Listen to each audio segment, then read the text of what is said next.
exfoliate your spiritual life. Ano po ba yung dilemma? What is the dilemma of the old Christian? Meaning yung matagal ng Kristiyano, or sometimes even old churches or the old congregation. Maaari pong mangyari na hindi napapansin ng mga Kristiyanong matagal na sa Panginoon is that the first and the new love in Christ cools off. Yung una, marubdob na pag-ibig sa Diyos ay maaaring palitan ng panlalamig. Ito po ang sinabi sa Revelation chapter 2 verse 4. The Lord God said to the church in Ephesus, "Yet I hold this against you. You have forsaken your first love." At maaari po talagang mangyari yan na ang Panginoong Diyos ay ating first love. Nakilala mo ang Panginoon para kang nasa honeymoon period with God. Parang kahit anong gagawin, anong ipatigil, titigilan, anong ipasabi, sasabihin, anong ipabigay, ibibigay. Pero dumarating ang panahon sa pagtagal ng ating pananampalataya, nakakarating ang mga sumisingit na mga tinik, mga damo sa garden ng ating puso. Kaya nakakalimutan ang first love. Sinasabi pa po dyan, remember the height from which you have fallen. At kung tayo po yung minaalala na spiritual level, personal spiritual level natin, na higit na mataas kaysa sa sitwasyon natin ngayon, yun ang ipinapaalala, remember the height from which you have fallen. Huwag kakalimutan yung first love. Kaya nga po napakahalaga sa church yung evangelism. Yung pagdala ng mga kaluluwa sa Panginoon, sapagkat una, kailangan ng mga kaluluwa na madala sila sa Panginoon, makakilala sila sa Diyos. At pangalawa, kailangan ng mga churches yung bagong mananampalataya. Sapagkat yung bagong mananampalataya, nag-aapoy ang kanyang paniniwala, naglalagablab ang kanyang pananampalataya, napakalakas ng kanyang pananalig, naniniwala siya ang lahat ay mabuti at ang lahat ay posible. Pero pag nagtatagal na sa church, minsan, nanlalamig. That's why it is a blessing to a church to have new believers, because new believers always bring in fresh faith, fiery belief in God, that everything is possible in the name of Jesus. Kaya kailangan natin yun. Kaya mga churches po na walang masyadong soul winning, walang masyadong evangelism, sila man nanlalamig na rin. Mahalaga yung napapaalalahanan tayo ng mga paniniwala ng mga bagong mga kapatid. Kaya nagtataka yung mga bagong kapatid, bakit parang magkaawa yata kayong dalawang dikones? Nahahalata ko yata, hindi kayo nag-uusap. Ganun ba ang mga Christians? Maalala mo ito nga pala, itong expectation ng isang bagong mananampalataya na kailangan laging naaalala natin. Childlike faith. Ano pa po ang mga dilemma ng mga old Christians? Old not by age, but by our life and length of life with the Lord. Na nakilala na natin siya. New and illicit love crowds out the love for Christ. Pwedeng masingitan. Dati, Panginoon lang, tapos nung tumagal, may iba na. Nagiging pag-ibig na rin pala natin yung ministry, yung title natin sa ministry. Nagiging pag-ibig na rin pala natin yung prominence in the church. Nagiging pag-ibig na rin pala natin yung makilala ka, kinikilala ka, hinahangaan ka. Naging pag-ibig mo na rin yung office in the church. Nakikipag-awayan ka, dalawa kayong pwedeng choir director, nagkakaroon kayo ng pagtatalo. Nasisingitan. At pwede pang masingitan ng iba na nagkakaroon na ka na ngayon ng sweetheart na unbeliever. Nagkakaroon kayo ng mga hobbies, sobra kang nalilibang sa iyong career, sa iyong trabaho, o kaya nagkaroon ng asawa, nalibang masyado sa raising a family and having children, nasingitan ng Panginoon as first love. And you know that God tolerates no rivals. Kaya nga po, ito ay paalala lalo dun sa matagal na sa Panginoon, kasi yung bago talagang yan ay hot na hot sa kanyang pananampalataya. Kaya nakaka-bless kasama. Doon po sa parable, sa Matthew chapter 13, verse 22, tungkol sa mga seeds, meron daw seed na hindi lumago. Lumago agad, tapos biglang tumigil ang paglago. Anong problema? The one who received the seed that fell among the thorns is the man who hears the word, but the worries of this life and the deceitfulness of wealth choke it, making it unfruitful. So lumalago agad sa Panginoon, pero hindi na tumutuloy lumago. Bakit? Nagkakaroon ng mga kaagaw ang Panginoon sa kanyang atensyon. Mga alalahanin, mga hanap buhay, mga pagpapayaman. All these are not wrong. But if they already take the place of God as number one in our lives, then they become very wrong. At tulad ng mga damo na nakakaagaw ng nutrients sa mga tunay na tanim, binubunot yon at tinatanggal. Kaya para huwag po tayong mabunutan at matanggalan na masakit, tayo na mag-volunteer, na magbunot-bunot at magtanggal-tanggal yan, para malang facing natin yung nangyari, hindi masyadong nabibigla tayo. Dahil maaari ang Panginoon, biglang bunutin yan. Nakita nyo sa Abraham, hiningi ng Panginoong Diyos ang kanyang anak na si Isaac, i-offer mo nga sa akin si Isaac. Bakit kaya? Maaari na nagiging number one na ng buhay niya si Isaac, hindi na ang Panginoon. It is possible. And by obeying God and of offering His son Isaac, napatunayan naman ni Abraham sa kanyang sarili na Diyos pa rin naman yung number one. Kaya nung napatunayan na niya, gagawin na nga niya at i-offer, pinigil naman siya ng Diyos, hindi ipinatuloy. Kasi hindi naman gusto ni Lord i-offer niya yun eh. I-offer mo lang kung natabunan na niya at naunahan ng Diyos sa iyong buhay. Pero kung hindi naman, the Lord allows us to continue to have our Isaacs. And Abraham discovered that nothing offered on God's altar can be lost. That only that which you withhold from God is being asked for, is being removed. But if it's not a hindrance to God's being number one in our lives, the Lord will not want it removed. Because God tolerates no rivals in our lives. And He deserves He deserves to be number one in our life. So new love crowds out the love for Christ. Kung isa nag-uumpisa kasi isang ministry, ang init-init ng iyong paglilingkod, o biglang nagkaroon ka na ng ibang pag-ibig. Dati ang haba-haba mo mag-pray, pagkatapos mag-dinner, pray na. Pero ngayon, telenovela na. Bigla ang bagong relihiyon.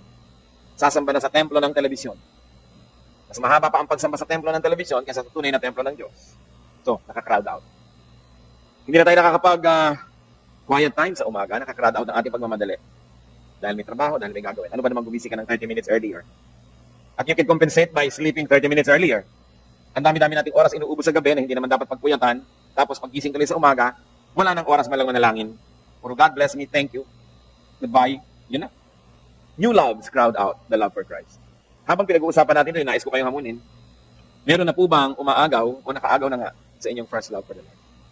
Ano yung comparison natin? Nung dati tayo, bago-bagong pananampalataya, na halos ang Diyos ang lahat-lahat sa buhay natin. Kumusta na po ngayon? Ganito kami noon, paano kayo ngayon? Sabi nga ng isang pelikula. It's good to compare. Remember the height from which you have fallen.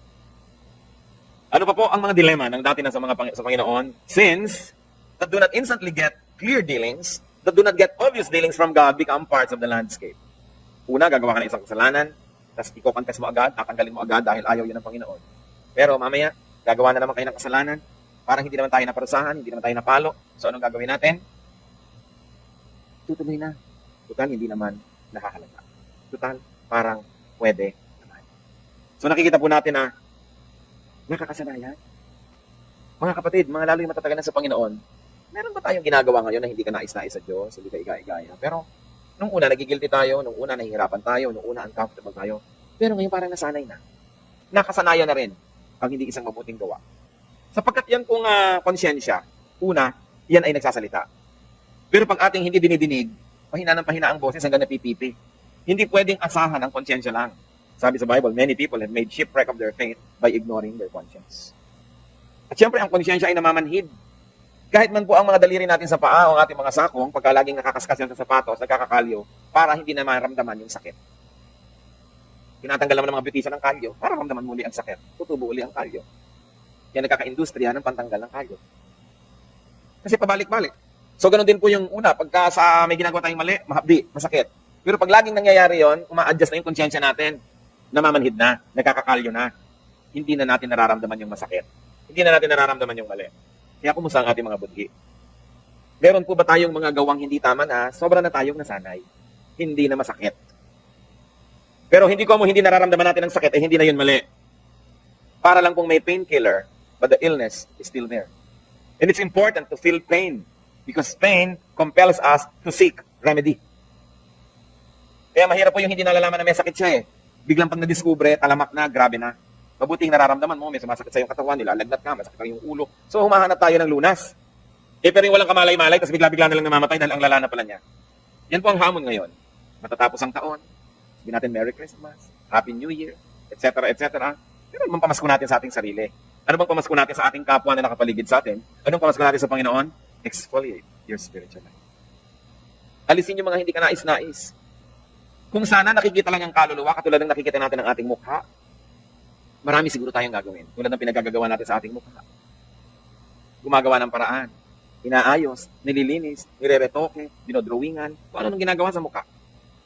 Pero napakahalaga na yung ating pong kaluluwa, huwag nating pag-iwanan. Hindi ko naman sinasabing huwag yung alagaan ng mukha, huwag alagaan ng balat. Pero alam yung tao, kamamatay pa lang kung hindi dahil sa mga chemicals, kitang-kita nyo na kung anong pupuntahan ng katawan niya.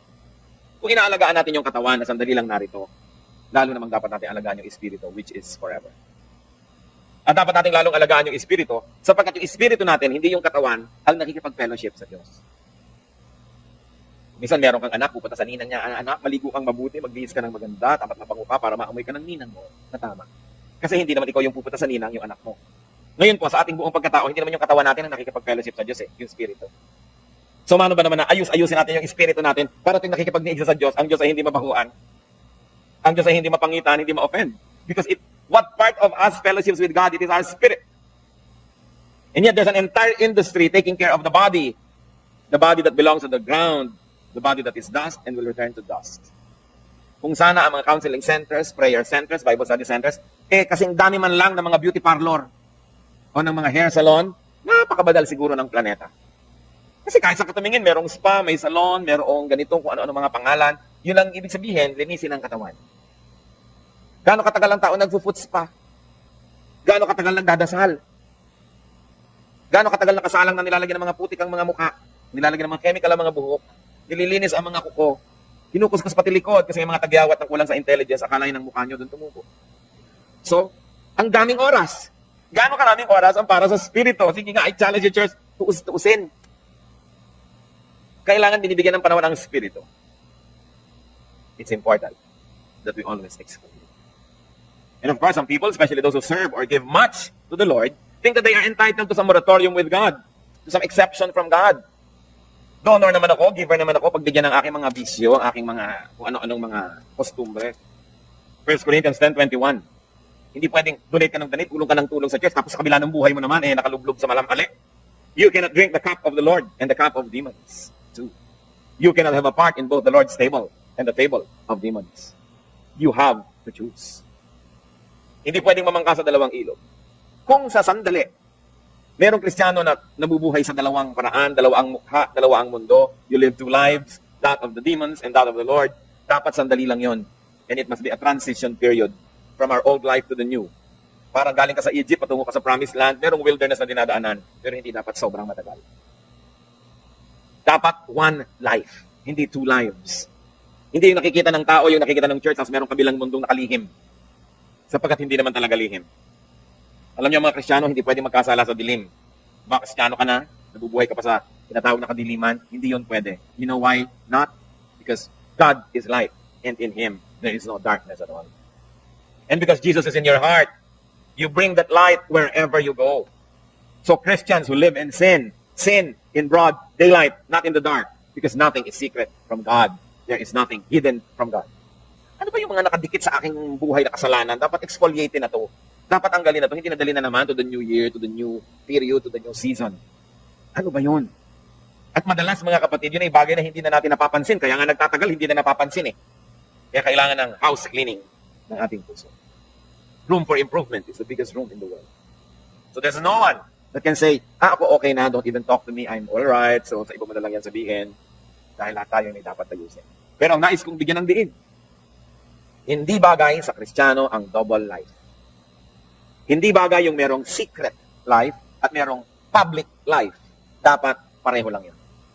Kasi dala natin at kalagkad natin ng Diyos kahit saan tayo pumunta, kahit saan hukay, lungga, dilim natin, dali ng ating katawan, kasama natin ang Diyos. Lalo lamang na na-expose ang ating mga kamalian. What is another dilemma of those Christians who have been with the Lord for a long time? Some individuals needlessly become spiritual bureaucrats or Pharisees. Sa katagalan, nagkakaroon ng ministry yung iba, nagkakaroon ng gawain, nagkakaroon ng office. Meron naman nagiging Pharisee. Holier than others, better than others, mas mahigpit pa sa Diyos. Napuno na yung kanyang buhay ng napakaraming mga do's and don'ts. Nawala na yung grace ng Diyos, nawala na yung freedom in the Lord. Puro na lang sets of do's and don'ts ang kanyang buhay. Matthew 20:25-27. Jesus called them together and said, "You know that the rulers of the Gentiles lord it over them, and their high officials exercise authority over them. Not so with you. Instead, whoever wants to become great among you must be your servant. And whoever wants to be the first must be your slave." So ang mahalaga sa atin pag tumatagal is the concept of serving the people. Serving the people of God. Hindi yung being served, being bida, being sikat, being galing, but serving people. Surrendering the gifts of the Holy Spirit to us, to the work of the Lord, to the ministry of the Holy Spirit. It is possible in a church, in a fellowship, in a Bible study group, in a satellite group, in a Bible fellowship, that some people can dominate everybody else. The creativity is stifled, choked, or killed. Merong isang conservative na member na matagal na, naging head na siya ng music department, ayaw na niya magpatugtog ng hindi niya gusto. Yung gusto na niya, ang gusto ng Diyos. Yung ayaw niya, ayaw na ng Diyos. Siya na ang Diyos-Diyosan. It is important that a lot of energy is unused, underused, or misused, and when that happens, people become sad. Walang joy, walang excitement ang spiritual life. So many people just become passive church attendees instead of being members of an organism called the church. That's why what we are attempting to do in our church is to always set creative energies free. As long as they are within the context of Scripture, not contradictory to what God wants, we allow people to be what they are and what God meant them to be. Kung isang kasi sa church, meron pong conservative, lalo medyo mataas ang posisyon, yung pagiging conservative niya, ipapass on na niya yan as being God's point of view. Kaya churches that are led by very conservative people are also very conservative as if God is so conservative. But when you look at God, when you look at Jesus, innovative nga siya eh. Kaya nga siya hindi natanggap ng temple na conservative kasi masyadong revolutionary ang pamamaraan, masyadong kakaiba. Bakit po ba gusto ng temple yung tradisyon? Kasi yung mga officers noon, yung mga nangunguna doon, yung mga sikat doon, komportable na sila sa kanyang magagandang katayuan sa buhay, kaya ayaw nilang papalitan ng sistema. And it is easy for people to fall into this kind of trap. It is easy for people to replace God and become little gods. And it can happen in religions that are old, in religious groups, in fellowships, in churches. Kaya dapat constant review.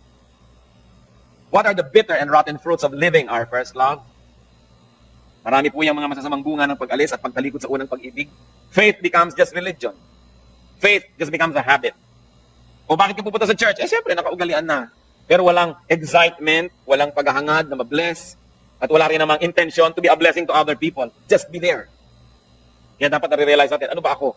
Pagka pupunta ba ako sa church, excited ako because I will be blessed. And I'm also committed to be a blessing to other people. So I'm on the lookout for areas of service. I'm always watchful kung paano ako magagamit, paano ako makakapaglingkod. Hindi yung lagi akong bida, parang lagi akong bisita, dapat lagi ako entertainment. Iniirapan pa ang gwardiya pag ini-inspect ang bag. Sa itsura lang ng mukha, dinidiscourage yung mga usher, huwag mo akong hakarangin, nagmamadali ako. Diba? Paano tayo magiging blessing to others when we will not even cooperate sa security measures? Alam nyo na wala kayong dalang masamang gamit, pero alam ba ng lahat yon?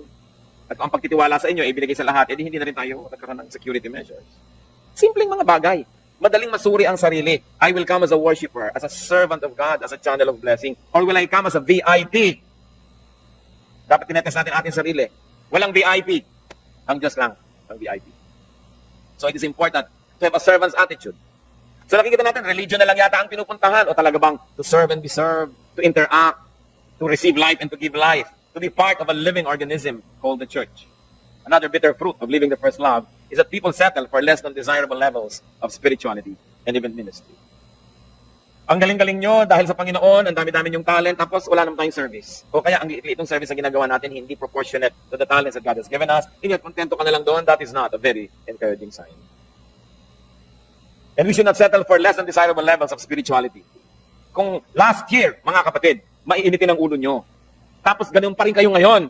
Sayang ang lahat ng salita ng Diyos na ating pinagsalusaluhan.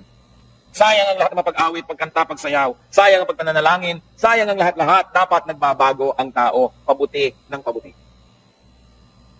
Hindi pwede na meron lang kayong religious attendance. Hindi pwede na regular attendance. Ang kailangan, we are being changed from glory to glory. Don't be satisfied with just religion. We are always searching for spirituality. At yun ay magkaiba. Kuminsan, magka-oppose pa nga. Another bitter fruit of living the first love is that the church people's morality and spirituality is only several notches higher than the unchurched. Ito po, mga kapatid, I'd like to challenge all of us. Ito bunga nung meron lang tayong religion at hindi spirituality. Hindi tayo makilala na iba sa mga hindi anak ng Diyos. Walang pagkakaiba. Dapat may pagkakaiba. Kahit malang sa itsura, mas mukha ka dapat kagalang-galang kaysa sa mga hindi anak ng Diyos. Mas mukha dapat tayong kapita-pitagan sa ating behavior, mas seasoned ang ating language, mas appropriate ang ating behavior, less scandalous, definitely much less dapat than unbelievers. Pero ang totoo, kung minsan, higher pa yung ethical level ng mga nasa kulto kaysa nandun sa church. Magtataka ka kahit sa church lang mismo, inside the church kung minsan. Ang simple-simple mga bagay, hindi nakakapagparaanan. Umiinit agad ang ulo. Pagka hindi nakaupo sa gustong upan. Pagka hindi nasunod ang mga gusto. Pag hindi naisama ang 1,000 bata katabi niya sa loob ng adult worship. Galit sa usher. Parang kanya na yung simbahan. Upuan ko ito kahit anong mangyari. Iniirapan yung bakit ka nakaupo dyan. Di ba ako lagi dyan? Yung, nag-teachers tayo, di ba? Hindi naman tayo kung ano lang na Lions Club o Upsilon Sigma Pi na meron tayo meeting. Hindi lang tayo Watch the Bird Society or Save the Whale Movement. Di ba tayo church? Di dapat iba ang behavior. Nakikita, nadidinig, nakaka-encourage. And we reach out to people. Lalo pa pag malaki yung church, marami tayo hindi personal na kilala, we reach out to people. Eh hindi, iba darating lang dyan, yung katabi hindi man lang mangitian, nangitian nyo ba man lang yung katabi nyo na hindi ko kakilala. Para lang kayo nanood ng isang concert, ng isang palabas, darating, aalis, walang lang hi, hello. Ganun ba mga anak ng Diyos? So, paano naman yung mararamdaman ng mga bagong-bago sa pananampalataya? Yung ngayon lang umattend, pareho lang pala kayong first time. Ito naman katabi ko, di ba lang ako entertainin dito? Yung pala, yun din ang iniisip niya kasi first timer din siya, hindi niya alam. Di po ba? So, tayo nang mauna. Ano bang mawawala naman? Tayo nauna yung umiti, tayo nauna yung bumati, tayo yung nauna nagparaya. Hindi yung kayong naunang umupo. Di ba? Naunahan niyo siya sa gusto niyang upahan. Marunong tayo magparaya kasi church tayo eh. Hindi na natin dapat na dinadala yung mga ugali ng mga hindi mga mananampalataya. At dapat hindi lang natin dinadala yung magandang asal sa church, everywhere. Anong sabi po ni Lord sa Matthew? And then, the people will see your good works and they will give glory to your Father in heaven. Isa po yan sa mga natutuwa ako madalas napapansin ng mga tao pagka yung kaloob ang atin pong musika sa ng bayan alay kay Jesus ay nagpe-perform sa iba't ibang lugar. Bukod sa pinapansin nila yung nangyayari sa entablado na sa Panginoon, ang galing mo naman, ang husay, ang pinapansin nilang lalo yung behavior ng mga musicians natin, dancers, and production people backstage. Na hindi sila makarinig ng mga masasagwang mga salita na very common kung minsan sa teatro. Hindi sila nakakita ng mga reklamo, kaya sumasayaw ka sa may mga paku-pako o bato-bato o mainit na asfalto o kung nababasa at madulas na entablado. Hindi sila makakita ng reklamo. Yun ang mahalaga sa atin, Christians. What is in backstage? Hindi lang on stage, hindi lang yung pag kami nanonood. Kasi madali namang maging conscious, madali magka-script. But God sees what is inside. Hindi tayo dapat kontento na halos kasing buti lang tayo ng ating kapitbahay na hindi mananampalataya. Dapat mas mabuti. Hindi tayo parang katulad lang ng mga taga-sanlibutan kasi tayo yung mga anak ng Diyos. So that's one danger sign when we do not make a mark, a distinction. It is dangerous. Because the Spirit must be seen, felt, heard through us. Ano po ang mga sagot natin? What are the answers to the dilemma of old Christians? And sometimes the old church, tulad ng sinasabi natin kanina pa, exfoliate. Shed off the old and uncover the new skin. Hilurin ang kaluluwa. So ano dapat po natin mga pinagagagawa? Review traditions and shed off many of them. Get tradition niya ng church, get tradition niya ng family, but very important, our own personal traditions. Ano po ba ang mga formula ng ating buhay na naging tradisyon na? Reviewin. Anong oras kayo gumigising, anong pinagagagawa natin, paano tayo natutulog, anong kinakain natin, anong pinagbibili natin, sa nagpupunta ang ating mga blessings, we should review. Because it is easy to fall into the trap called tradition. Colossians 2:8. See to it that no one takes you captive through hollow and deceptive philosophy, which depends on human tradition and the basic principles of this world rather than of Christ. Kailangan po nire-review natin ang ating mga asal, yung ating mga habits. Nasubukan niyo na po bang reviewin kung paano nauubos sa inyo maghapon? Wala paggising hanggang matulog muli, ano nangyayari? Anong proportion ng mga oras? I challenge you, one time do it. Halimbawa, gigising kayo, 5 o'clock, 6 o'clock, whatever. Anong ginagawa niyo? Gaano katagal yon? Gaano katagal ang maligo? Gaano katagal ang kumain? Gaano katagal yung walang ginagawa? Gaano katagal tayo magbihis? Gaano katagal ang biyahe? Gaano katagal yung trabaho? Lahat. Tingnan niyo po kung gaano karaming oras ang napunta sa ating spirituality. Yung direct, ha? Because we can be spiritual and we can worship God through what we do and everything we do and not do. Pero yung direct spiritual feeding and growth, like prayer, Bible reading, meditation, like reviewing the day, what we did wrong. Alam niyo po ang mga nagtatanghal, mga dancer, mga artista, pagkatapos ng isang produksyon, immediately after, or at least before the next presentation, they review ng previous presentation. Ano yung tama, ano yung mali, ano yung pwedeng improve. Dapat nire-review po natin na maghapon. Nire-review natin yung week, nire-review natin yung month, at ngayon nire-review mo yung year. Ano ba yung mga tama? Ano yung dapat improve? Anong mas maganda pang dapat gawin? It is all beautiful to continuously review traditions. Because the easiest way to be deceived is to be passive. And when you already have traditions and habits, you become passive. You're on automatic. Marami na tayong ginagawa na hindi na pinag-iisipan, ginagawa na lang basta. Create and invent new activities for your spiritual growth. Create and invent new ways and new things. Kung minsan may Bible study, o nagba-Bible study sa bahay, o sa office, sa factory, wherever. 2 taon, 3 taon, 5 taon na yung Bible study. Ganun na lang ng ganun. Puro Bible study na lang, wala naman nangyayari na iba. Siyempre, we are being fed so that we can feed others. We are being strengthened so we can strengthen others. So there comes a time in the life of a Christian na ang dapat na niyang isipin, how can I serve? Tama na yung ka-attend ko. Kung uma-attend na po kayo ng Bible study ng mahigit 1 taon, lalo't mahigit 2 taon, it's high time na kayo naman na mag-lead ng Bible study. Ay, hindi ko yan magagawa. Paano kaya hindi ko kaya? Kung ganyan po ang inisip nung naging instrument ni Lord para kayo i-lead, hindi kayo na-lead. Bibigyan kayo ng lesson plan, a 4-lesson plan. 4 weeks. Sasabihin niya lang sa kakilala niyo, iba Bible study kita, 4 na linggo lang ha. Basta kahit hindi ka mag-enjoy, kahit anong mangyari, basta 4 na linggo lang pagkatapos kung ayaw mo, huwag na. Pero tapusin natin. Sa palagay nyo, meron man lang kayo matuturoan ni isa? Of course. O 2 o 3. Meron. Meron. And it's good to practice and it's good to look into this. Para naman tayo maiba-iba. Hindi yung habit na lang natin na laging to be fed but we don't feed people. Habit na lang natin to be served but we don't serve. At kung sasabihin nyo, ako nagsiserve na, serve some more. Maiksi ang buhay. Samantalahin ang napakaraming kaluluwang pwedeng madala sa Panginoon. Paano kayo nagpe-pray? Lagi na lang ba ako nagpe-pray kayo? Yung pagod na kayo, antok na kayo. Haba tuloy ng prayer dahil ang amen bukas na. Nakatulugan na eh. Pagising mo, maliwanag na, ay, amen. Ang haba ng panalangin. O palitan yung habit na yon. Siguro pwedeng pagkakain nyo ng hapunan, kung mag-shower kayo o ano man ang gagawin nyo, pagkatapos nun, pray na. Mamaya na yung TV, mamaya na yung iba, mamaya na yung basa. Hindi laging nasa kaduluduluhan yung prayer kung wala ka ng energy na tira. This is what I mean. Review our habits, review our traditions, and shed them off if they don't work. Kung halimbawa, ang laging quiet time nyo sa umaga, pero lagi nilang na puputol dahil magigising na ang mga anak, magigising na si ganito, marami nang gagawin, edi ilipat nyo ng ibang oras. O agahan pa lalo ng gising. In other words, do something. But review your personal traditions and personal ways so that we can continue to grow in the Lord. Exfoliate.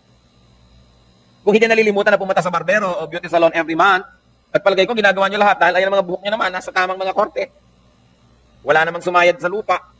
So, kung yon ginagawa regularly, edi dapat ginagawa din natin regularly ating tungkulin sa ating kaluluwa. Kung ang mga kuko natin, ginugupitan natin at least once a week, nagkakaroon ba tayo ng oras naman na spiritual din? Kasi body lang ng body yung pinaalagaan mabuti.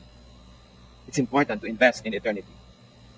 Sabi sa Psalm 33 verse 3, sing to Him a new song, play skillfully, and shout for joy. So pati ang hinihingi ng Diyos sa atin, mga new songs, hindi naman yun na lang ng yun ang yun. Nakikita nyo, ang Diyos hindi masyadong mahilig sa tradisyon. Gusto niya iba, bago naman, sige. Basta hindi nababago yung kaluluwa niya, yung espiritu, yung katotohanan, yung form can change. It's always exciting to have changes. Once in a while, you change your furniture, you rearrange your furniture. So once in a while, we rearrange our spiritual activities also. Kung hindi kayo umate ng mga prayer meeting, 1 taon na o 6 na buwan, umate naman kayo. Utang na loob. Those who want to pray for others or those who want to be prayed for, wala pang 1% ang nagpupunta. At usually, ang pupunta lang yung sobrang lalim ng pangangailangan. Pag-pray nyo ho ako kasi talagang napakapanganib na ng buhay ko ngayon. Napakasarap nung may pupunta doon. Ano pong prayer request? Wala po, nandito po ako para manalangin. Sino ba ang pwede ipanalangin natin? Mag-volunteer ako to pray for others to be a blessing. Kung nangyayari yun, wow, church na nga tayo. Hindi lang tayo mga bunch of attendees. But we are here to serve and be served. Diba? Kasabihan nga, panapanahon lang yan. Siyempre, may panahon tayo yung nangangailangan ng ministeran. And the churches will just be too glad to minister. But what do you do when you are healthy, wealthy, and wise? Then you minister to others. Yun naman ang panahon para kayo maglingkod. Hindi yung nakikita lamang tayo pag tayo ay nangangailangan. Parang mga kamag-anak natin sa malalayong lugar, biglang nagring ang telepono, sino yan yung kamag-anak sa malayo? Sabi na ko, budget ko. Magkano daw? Dahil alangan namang tumatawag yan dahil nami-miss ako. Dahil love ako, tumatawag yan kasi may need. You know why we make such conclusions? Dahil bihira naman yung taong tumatawag sa'yo para ka-i-bless eh. Matawagan nga si ganon, kumusta ka? Ano bang pwede ko ipag-pray sa'yo? Hindi kadalasan pag may tumawag, uy. May kailangan kasi ako, nakakahiyaman. Talagang nakakahiya, 2 taon kung dinadidinig ang boses mo, ngayon ipaparinig mo, mangungutang ka. Eh, ganun din naman sa prayer, hindi na pagkikita ang tao, tapos pag kami pangangailangan na, nanganganib ang buhay, heto ngayon, nandun. But of course, we're glad na nandun, kaysa wala doon. Pero ang point, mga kapatid, at any given time, we are either receiving or giving. It's all right to receive from the church. The church is here to serve. But who is serving you? But other people also. Hindi man mga anghel galing sa langit ang nagbabaan para kapaglingkuran eh. Kapwa tao mo rin. So bilang tao rin, once in a while, pupunta naman tayo para tayo yung mag-serve. Panahon eh. Panahon na kayo yung malakas, panahon na pwede kayong magbigay. Eh, di nandun kayo para sa maglingkod. Para naman pag dumating yung panahon na kayo itong nangihin at nangangailangan ng paglilingkod, merong maglilingkod sa inyo na panahon naman na malakas sila. This is what church life is all about. To be part of the whole inhaling and exhaling procedure. To give and to take. To serve and be served. To love and be loved. To understand and be understood. To listen and to talk. Yan po ang buong cycle ng buhay, hindi lang one way. Because life is not a one-way street. The people that you are serving and strengthening now could be the same people that will serve and strengthen you tomorrow in your time of need. But if you don't serve and strengthen them now, who will strengthen you tomorrow? Just in case your need will come. As sabi sa Bible, do not boast about tomorrow, for you do not know what the day may bring forth. You may be all right now, but you are not so sure it will always be like that. Although we pray that it will always be like that. But we don't know. So it's good to invest in the church. To give your time, talent, and treasure to the church when you can. Because there will be moments when you have to be the recipient. There will be moments when you have to be the patient. Kaya kailangan, minamahal po natin yung church. What else do we do in order to exfoliate our spiritual lives? We review performances of people, of pastors, of committee leaders, of teams, of elders, of deaconesses, of teachers, of musicians, especially of ourselves. Nire-review din po natin dapat yung performance natin. Singer ako, pero tingkakanta na lang ako, ito na lang yung kanta ko, wala na bang iba? O Bible study leader ako, wala na ba kung alam na ma-teach? Recycle na lang ng recycle, yun na lang. Kailangan nagre-review din po tayo ng ating sariling performance. And then of course, we have to review curriculum, lesson plans, kung kayo yung mga teacher, kayo yung mga leader. Pero most importantly, we should review our personal curriculum. Ano ba yung mga pinag-aaralan natin? Sapat na ba sa inyo na nagbabasa ng isang page ng devotions or devotional sa umaga, tapos yun na? Tapos na yun? Review. Talaga bang tama na yun? Sapat na ba? O kailangan magbasa uli sa tanghali? Kailangan ba natin ng prayer break? Kasi hindi nalilimutan mag-coffee break, ang prayer break. Hindi nalilimutan ng lunch break, pero meron bang Bible verse break, kahit malang 5 minutes of the lunch break, mapunta doon. Review. We should continue to review what am I getting, how I'm getting it. How do I complement what the church gives on Sunday mornings? Do I attend satellite services? Do I attend neighborhood Bible study groups? Do I have another fellowship group where I can be more at ease? Kasi pag libo-libo yung mga tao sa church, I must belong to a little group. May fellowship ba ako? Sumama ba ako sa artist fellowship? Sa lawyers fellowship? Sumama ba ako sa mga walang magawa fellowship? Sumama ba ako sa I Will Survive? Ang grupo ng mga separada, abandonada? Sumama ba ako dito? Kailangan meron. Gumawa kayo ng paraan. Maghanap buhay kayo. Kasi ang dami-daming tao, people will fall in the cracks if you don't take care of yourself also. The church offers programs, activities, never-ending, a dizzying and frenzied lineup of so many activities. Eh, ang tanong, sumasali ba kayo? Kailangan tayong gumawa ng paraan. Redeem the days, for the days are evil. We have to have more and more and more of spiritual activities. Because everywhere else and every other time, we are being bombarded by the culture of this wicked and twisted world. Kailangan magkaroon tayo ng mga antidotes dyan. Kailangan tayong gumawa ng paraan. Hindi sapat na lagi na lang kayo nililigawan, pinagsusimamuan, pinipilit, kinukumbinse para magpakabanal o gumawa ng paraan. We've got to do something ourselves. We've got to initiate. Mark 1:27. The people were also amazed that they asked each other, "What is this? A new teaching, and with authority. He even gives orders to evil spirits, and they obey him." Ang paghanga ng mga tao sa ginagawa ng Panginoon ay may kinalaman lagi sa ano to? Bago. Bagong ginagawa niya. Hindi rin traditional bago. Pero hindi bagong masama. Hindi bagong labag doon sa espiritu ng luma. Bagong pamamaraan. Hindi tayo takot sa mga bagong pamamaraan, bagong estilo, bagong style. Ang mahalaga, hindi nagbabago yung espiritu ng ating ginagawa, and it is anchored on the rock, anchored on Jesus, and anchored on His Word. But methods, methodologies, systems can change. What else do we do? What is our answer to this dilemma? Is to get new technology. Sometimes even get new technicians. Get new tools. Get new gadgetry. Ang dami-dami-dami ng version ngayon ng mga Bibles na makakatulong para lalo nating maintindihan. Kung hindi po kayo masyadong makaunawa ng mga Mayas, Dowd, Noahs, Diaz, eh marami namang mas mga bagong versyon. Salita pa rin ng Diyos. Gumagamit lang ng mga makabagong wika. Huwag niyong katakutan. Sapagkat ang wika ay nagbabago. So, hindi rin tayo dapat slave ng sobrang mga makalumang versions ng Bible. Although kung na-bless kayo, sino ba ako para kayo pigilin? Pero hindi dapat i-condemn yung mga bagong versions. Lalo't na-test nyo na, nakita nyo that the Spirit is the same Spirit, iba lang yung language. 20 years ago nga, yung grass damo kinakain ng kabayo. Ngayon, marijuana na yun eh. Diba? 20 years ago, what is a chick? Isang anak ng manok. Ngayon, isang dalaga na yun na tao, chick. Dati yung bread, yung mga harina, kinakain. Ngayon, bread pera. So, nagbabago ang salita. So, hindi dapat tayo masyadong nakapako doon sa mga sinaunang mga salita. Dahil baka hindi na yun ang ibig sabihin ngayon, nalilito tayo. I am not saying that you should throw away your old version. They're wonderful. They're classics. But it doesn't mean that the blessing of God is confined only to them. Dahil si Jesus nga, nung dumating ang tabi ng mga tao, bago to ba? Bago to. Hindi siya traditional. Pero ang spirito, pareho. What can we do in our spiritual lives? We should remodel, repair, and give the church a makeover. A physical makeover, and very especially a spiritual makeover. Iniiba-iba ang mga programa, iniiba-iba ang mga schedule. Nothing is sacred except the Word of God and its Spirit. So the schedule is not sacred. Kahit naging tradisyon na ng ilang taon, ano ba yan? If it doesn't serve us anymore, palitan ang tradisyon. Hindi natin Diyos ang tradisyon, hindi natin yan amo, yan ay ating utusan. Para sa ikabubuti natin. Ngayon, kung siya na nagiging amo, dapat na siyang ibahin. Many churches depreciate, degenerate, and decay over time just because people are so traditional. Diyos na ang tradisyon, nadagdagan na the fourth person. No? Eh, yun ang tradisyon. In the name of the Father, the Son, the Holy Spirit, and tradition. Ang mga ginagawa. Ngayon, kung tradisyon naman, nakakabuti sa atin, ano? pero dapat nire-review. Newness is important in church life. It gives excitement, it gives hope, and it gives a healthy tension. You know, the Bible celebrates newness. Very obviously, the Bible celebrates newness. Kung sabi sa Matthew 9:17, neither do men pour new wine into old wineskins. If they do, the skins will burst. The wine will run out, and the wineskins will be ruined. No, they pour new wine into new skins, and both are preserved. So Luke 22:20, in the same way, after supper, he took the cup, saying, this cup is the new covenant in my blood, which is poured out for you. Ito yung elements ng Lord's Supper, new covenant. John 13:34, a new command I give you, love one another. As I have loved you, so you must love one another. Acts 17:19, they took him and brought him to a meeting on the Areopagus, where they said to him, ito yung si Paul lang, tinutikoy, may we know what this new teaching is that you are presenting? So may new teaching daw si Paul. Ano yung new teaching niya? Salvation not by works, but by faith. Ano pa? That you don't have to become a Jew to be saved. Just be Christian, and you will be saved. New. Alam niyo ba kung bakit hindi natanggap ng Israel ang Panginoong Yesus hanggang ngayon? Kasi nasa Old Testament pa sila, walang new. Kaya ayaw nila kay Kristo. Ang gusto nila, tradition, tradition, tradition. 1 Corinthians 5:7, get rid of the old yeast, that you may be a new batch without yeast, as you really are. For Christ, our Passover lamb, has been crucified. Well, I will not belabor the context and the exact theological values of these verses. But the important thing is, newness is a beautiful thing if it improves our spirituality. A new schedule, a new curriculum, a new lifestyle, a new way, a new habit.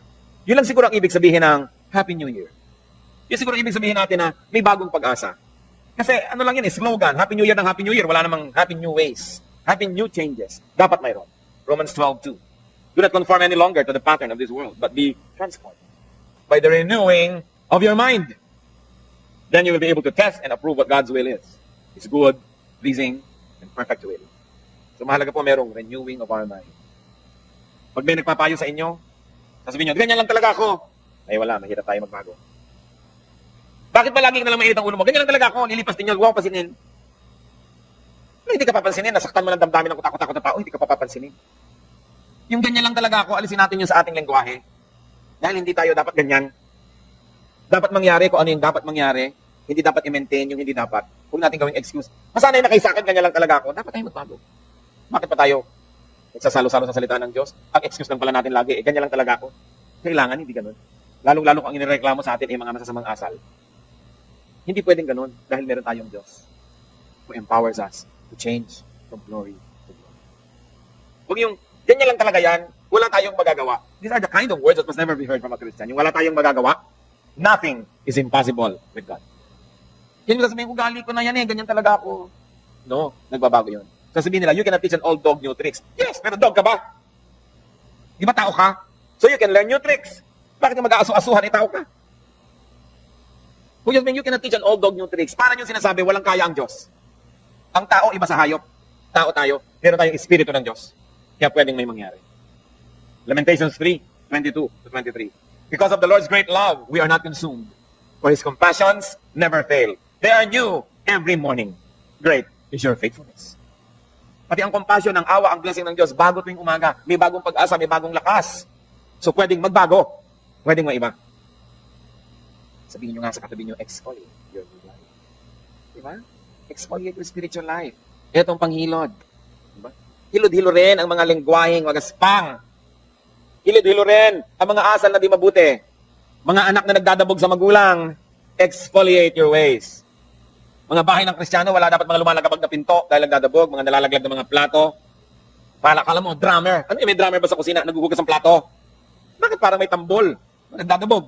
Wala dapat dabog-dabog ang mga Kristiyano. Bakit? Because the Spirit of God is a Spirit of peace. Hindi yung lumalagpak ang mga paa mo, lumalagpak parang marcha ng mga Aleman dahil hindi gusto ang narinig. Mga Kristiyano dapat, lalo sa loob ng pamilya, hindi naghihiwalay na magkagalit. Nag-aaway, ewan ko, bahala ka, tapos tatalikod. No. Sandali, teka, upo uli. Ayusin natin to. Magagalit ang Diyos. Diba? Don't let the sun go down on your anger. Malapit na, gabi na. Huwag tayo matulog ng ganyan. Baka tayo bangungutin. Upo dito. Sorry ha. O, di ka sorry na rin. Alam nyo, Christians tayo, di ba? Dapat iba. Kung sa mga ibang bahay, pwedeng nag-aaway tapos naghihiwalay na magkagalit. Sa mga Kristiyano, dapat huwag patapusin ang event na yon. Kasi sasama loob, tatanim, masama, mahirap. Ano pa naging iba tayo? Sabi, do not conform any longer to the pattern of this world, but be transformed by the renewing of your mind. Yung mga kakulitan natin, huwag natin ipagpilitan. Patuloy na magbago. Lalong-lalo kung tayo yung nagpapakain, tayo yung nagbibigay, tayo yung tumutulong, mas dapat tama yung behavior natin. We don't earn the license to be abrasive just because we are on the giving end. Kasi nga, di ba, weather lang yan. Who knows, maiiba din ang panahon. We exfoliate our life. We change structures and programs and styles because God is constantly changing us from glory to glory. Reinvent yourself. Yung wow, bagong pagkatao, bagong style. Hindi na uubos yun because nga, room for improvement is the biggest room in the world. And let excitement energize the church. Do not always think of what this church can do for you, but also think what you can do for the church. Because this is your church. Bakit mo pagdadamutan ang sarili mong church? Bakit mo siya tatanggihan? Bakit mo siya gugutumin? Bakit mo siya sisikilin? Eh di kasama ka rin nag-suffer. Let's bow before the Lord and think about God's message for us. What needs exfoliation in our spiritual lives? Sobra pa tayong maramdamin, exfoliate yan. Napadlaparan ng pasensya at pag-unawa sa kapwa. Sobra pa tayong bossy, sobrang dominante, exfoliate. Do not dominate people. Let just be an inspiration. Guide them. Lead them, but don't live their lives for them. Because God gave us individual lives to live personally. Mapagsama pa tayo ng loob, magtanim ng sama ng loob. Magagalitin, irritable, whatever it takes. O tamad magbasa ng Bible, tamad umattend sa church, tamad magdasal, exfoliate. Let the Spirit of the Lord speak to us individually. Kung meron po tayong dapat hingin ng tawad, hingin natin ng tawad. God always gives us new beginnings. His blessings are new every morning. Be along with the Lord and be blessed.